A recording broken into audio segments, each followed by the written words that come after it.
I'm Fred Weems, and here is something I wrote in early April of 2022. Paperboy. When I was in 7th grade, the first year of junior high, I joined the school newspaper, the Tornado News. This was the school year from September 1972 to June of '73. I seem to remember I had to have some sort of special dispensation to be on it, because you had to be in the 8th grade. I could be wrong about that. It's neither here nor there, but I bring that up to show that I think about this sort of thing a lot. In any case, we had a really kind faculty advisor, Mr. O'Sullivan. He taught social studies. It was in his class that I got the only civics instruction of my entire education. I will wager he was a Union man. In any case, he was alarmed to see that the staff of the Tornado News, made up mostly of 8th and 9th graders, were at each other's throats over politics. He resolved the situation by getting the school to allow the existence of 2 newspapers. The Tornado News would continue with its support the team sports reporting and toothless jokes and riddles columns, and the Student Voice would be the anti-Nixon paper. I was free to stay with the Tornado News, which kept postponing the publication of a jokes column I'd submitted in which I said the only funny jokes were deliberately offensive ones, or to join the Student Voice. I joined it. The Student Voice wouldn't publish me either. I remember one day getting an envelope at the beginning of math class, slipped to the teacher by a fellow staffer, and that when I opened the envelope after the teacher plopped it on my desk, my article came out, torn into hundreds of pieces.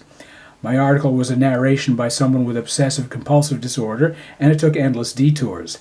It was meant to be the attempt of someone with OCD to describe OCD, who couldn't get to the point because of OCD. The anti-Nixon paper had no use for my angst-ridden prose poem.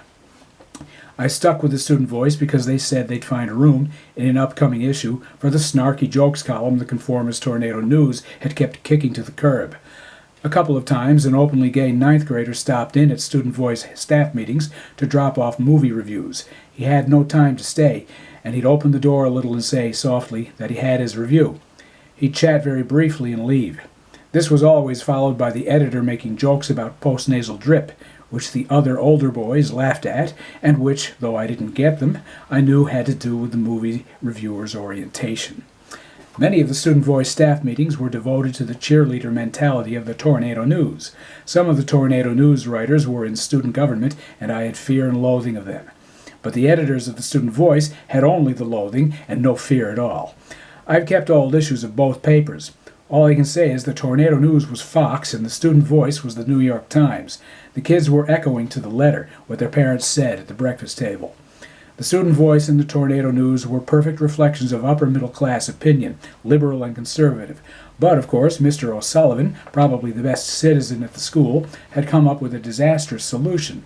Had he insisted the school paper be one paper, the notion of cooperation between political factions might have been hammered into the souls of these warring privileged camps. Of course, it wouldn't have been fun, and that it was. I remember when the Student Voice was about to die a natural, if early, death, and I went nosing around the Tornado News office, the empty science lab after school, to see if they'd have me back.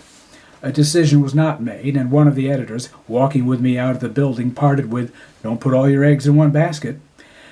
We are a nation with 2 baskets, the reactionary press and the defensive press, Fox and the New York Post versus CNN and the Washington Post.